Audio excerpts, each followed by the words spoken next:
15 साल से वेतन वृद्धि नहीं मिलने पर नमो अस्पताल के 200 से अधिक कर्मचारी हड़ताल पर। नमो हॉस्पिटल तथा नमो मेडिकल एजुकेशन और रिसर्च इंस्टीट्यूट के 200 से अधिक नॉन मेडिकल और सहायक कर्मचारियों ने वेतन वृद्धि नहीं मिलने के विरोध में सोमवार से हड़ताल शुरू कर दी है। कर्मचारियों का आरोप है कि पिछले 15 वर्षों से उनके वेतन में कोई बढ़ोतरी नहीं की गई है। हड़ताल में हाउसकीपिंग स्टाफ, वार्ड सहायक, तकनीकी हेल्प, क्लर्क और अन्य सहायक कर्मचारी शामिल हुए। कर्मचारियों ने अस्पताल परिसर में एकत्र होकर नारेबाजी की और तत्काल वेतन संशोधन की मांग उठाई। कर्मचारियों का कहना है कि लगातार बढ़ती महंगाई और काम का बोझ बढ़ने के बावजूद उनके वेतन में कोई सुधार नहीं किया गया। कई बार प्रशासन के समक्ष मांग रखने के बावजूद कार्रवाई नहीं होने पर उन्हें हड़ताल का रास्ता अपनाना पड़ा। हड़ताल के कारण अस्पताल की कुछ नॉन मेडिकल सेवाएं प्रभावित हुईं, जिससे मरीजों और उनके परिजनों को परेशानी का सामना करना पड़ा। हालांकि इमरजेंसी सेवाएं और डॉक्टरों का कार्य सामान्य रूप से जारी रहा। कर्मचारियों ने चेतावनी दी है कि यदि उनकी मांगें नहीं मानी गईं तो आंदोलन को और उग्र किया जाएगा।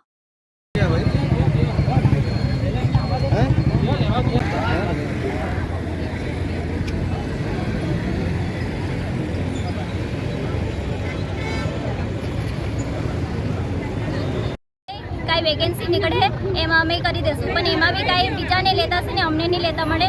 અમને 9000માં આટલા દૂરથી આવવા જવાનું ભાડું થઈ જાય સર। ક્યાંથી આવે? અમે ખેતીથી આવતા છે સર। અમે 6-7 વર્ષથી નોકરી કરતા છે।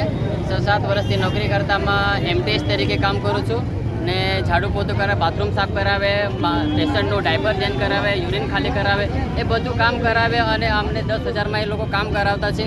તો એ લોકો કામ અમે 10,000માં કીધું ને હાલમાં જે મોટા મોટા માણસ મેનેજર છે, કોઈ ઓફિસર છે, એ લોકોનો પગાર વધતો ને વધતો જાય, જ્યારે અમે કામ કરાવવાળી સફાઈવાળી છે, એમટીએસ છે, જે નર્સિંગ હોટલ છે, કોઈ પણ વ્યક્તિ કામ કરતો હોય એનો કોઈનો પગાર વધતો નથી મળે ને જે પણ પગાર હોય એ પોતપોતાનો પગાર વધારતો નથી મળે। પગાર વધવાનો કંઈ ચાન્સીસ નથી। અમે બધાને એક જ મત છે કે પગાર વધાવો અને બધાને સરખું પેમેન્ટ મળવા જોઈએ। ને સર મારું પોઝિશન એવું છે, એક્સિડન્ટમાં મારો હાથ કપાઈ ગયેલો। સરને બહુ રિક્વેસ્ટ કરેલી કે મારા સારું કંઈ એવું થાય કે રેગ્યુલરમાં થઈ શકે એવું મેં કરેલું, પણ સર આ રેગ્યુલરની તો વાત જવા દો, પણ પગાર પણ વધે ને તો પણ અમને સારું કે દર મહિને ઘર પરિવારને બધાને દેખરેખ કરવાનું સર એકલા પર ને આટલા બધા જણ છે કે બધાને એક જ મત છે કે બધાના સરખા પગાર થવું જોઈએ ને વધવા જોઈએ। હેલ્થ સેક્રેટરી સાહેબને બી મહિલા હેલ્થ સેક્રેટરી સાહેબને બી કંઈ જવાબ તો નહીં આપ્યો। અત્યારે પબ્લિકના પગાર તો થતો નહીં મળે। ઘણા મહિનાથી 6-7 મહિનાથી પગાર નહીં મળે, તો એ લોકોએ કીધું કે હડતાલ પર જવાના છે। અહીંયા જો નહીં થાય તો એ લોકો દમણ બી જવા માગતા છે। કદાચ આજે કંઈ ફેસલો નહીં થાય તો એ લોકો આગળ મોટી સંખ્યાથી ત્યાં આગળ ધરના પર બેસી જશે।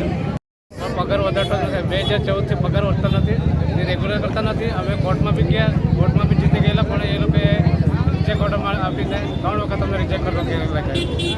રેગ્યુલર કરે નહીં પગાર, અમે કંઈ પગાર વધારી આપો, પગાર બી વધારતા નથી ને કાંઈ કરતા નથી। અમારી જીપીએફ કપાય જે કાંઈ નહીં કપાય, તો અમે શું કરીએ? અમારે લાઈફ બધા ફેમિલી માટે કાંઈ મળે જ નહીં।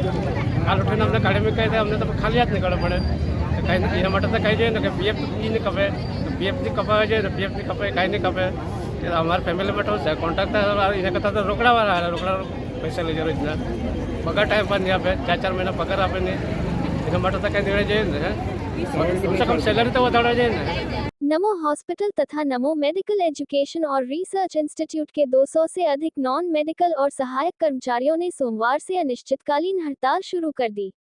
कर्मचारियों का आरोप है कि पिछले 15 वर्षों से उनके वेतन में किसी प्रकार की बढ़ोतरी नहीं की गई है, जबकि महंगाई और काम का दबाव लगातार बढ़ता गया है।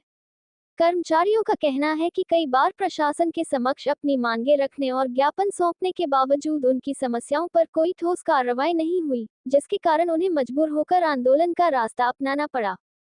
हड़ताल में अस्पताल के हाउसकीपिंग स्टाफ, वार्ड बॉय, तकनीकी हेल्प, क्लर्क, सफाई कर्मचारी तथा अन्य सहायक कर्मचारी बड़ी संख्या में शामिल हुए। सोमवार सुबह सभी कर्मचारी अस्पताल परिसर में एकत्र हुए और प्रशासन के खिलाफ नारेबाजी करते हुए वेतन संशोधन की मांग उठाई। कर्मचारियों ने कहा कि वे वर्षों से कम वेतन पर लगातार सेवाएं दे रहे हैं, लेकिन उनकी आर्थिक स्थिति में कोई सुधार नहीं हुआ। उनका आरोप है कि अस्पताल में काम का बोझ लगातार बढ़ता जा रहा है, जबकि कर्मचारियों की सुविधाओं और वेतन को लेकर प्रशासन गंभीर नहीं है। क्या हो गया भाई?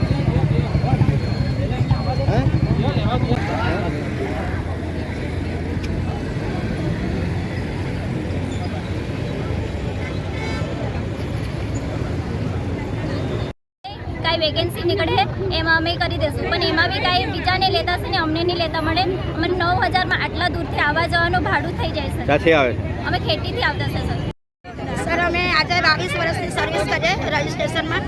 આજ સુધી અમારે સેલેરી કંઈ વધી જ નહીં મળે સર. 15 વર્ષથી 1 રૂપિયા બી સેલેરી વધી નહીં મળે. અમે આજ સુધી ઈમાનદારથી કામ કર્યું 22 વર્ષ સુધી. અધિકારીને મળવા જોયેલા? હા, પણ એ લોકોએ કીધું કે આ વર્ષે વધારે, પહેલા વર્ષે પણ કાંઈ સેલેરી વધારતા નહીં મળે સર. આટલું કામ કરાવે, આટલા બધા મેનેજર છે, મેનેજરનું શું કામ? અમારે આટલા કામ કરાવે તો કે અમે કામ કરીએ.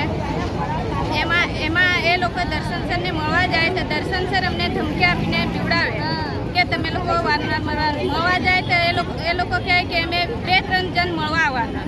તો અમે 2-3 જણને મળવા કેમ આવવાના? બધાનો તો પેમેન્ટ નહીં થાય, તો બધા જણ અમે મળવા જાય તો દર્શન સર અમને કહે કે 4 જણને તો આવવા જવાના. આટલા બધા મેનેજરે આપેલા, મેનેજરનું પેમેન્ટ વધે, અમારું પેમેન્ટ નહીં વધે. અમારું 10,000, 10,000માં અમે કેટલું ખર્ચ ચલાવે? આટલા દૂરથી ખાનવેલથી આવે તો એમાં કેવી રીતે ચાલે? એટલા દૂરથી દૂધનીથી ટ્રાવેલ્સ કરું. દૂધનીથી આવવા જવાનું ભાડું અમારું ડેનું સેલરી થાય. અમારું ભાડું છે 1,000 રૂપિયા. આવવાનું 50 ને જવાનું 50. વર્ષ સુધી અમારી સેલરી નથી મળી. 10 વર્ષથી કામ કરો, અમારા પાસે હાલથી એક પણ ઓર્ડર કે કંઈ પ્રૂફ નહીં મળે. આજ સુધી 10 વર્ષથી અમને ઓર્ડર કંઈ આપેલો નહીં મળે. મેં ફેસિલિટી મેનેજમેન્ટમાં કોન્ટ્રાક્ટમાં છું. પગાર એટલા બાકી?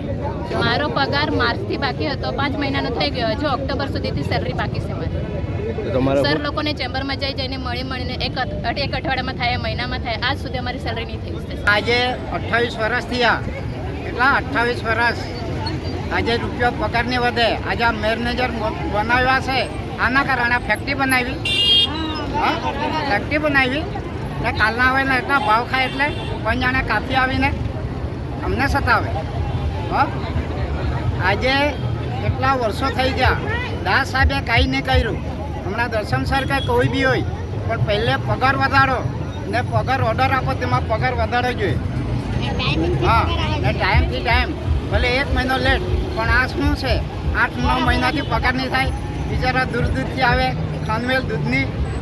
હા, કોઈ બિચારા બસમાં આવે, બસ ચૂકી જાય તો પછી શું કરવાનું? હા, કોઈ દિવસ ટાઈમ સવારે લેટ બી થાય બસને કારણે. હા, એટલે સમજી વિચારીને કામ કરવા પડે. આટલું મોટું હોસ્પિટલ બનાવ્યું, એમાં પૈસા વાપરવા મળે, લોકોને અહીંયા સેવામાં કોઈને નહીં, તો બધાને બીમારી બીજા ડિપાર્ટમેન્ટમાં પગાર વધે. અહીંયા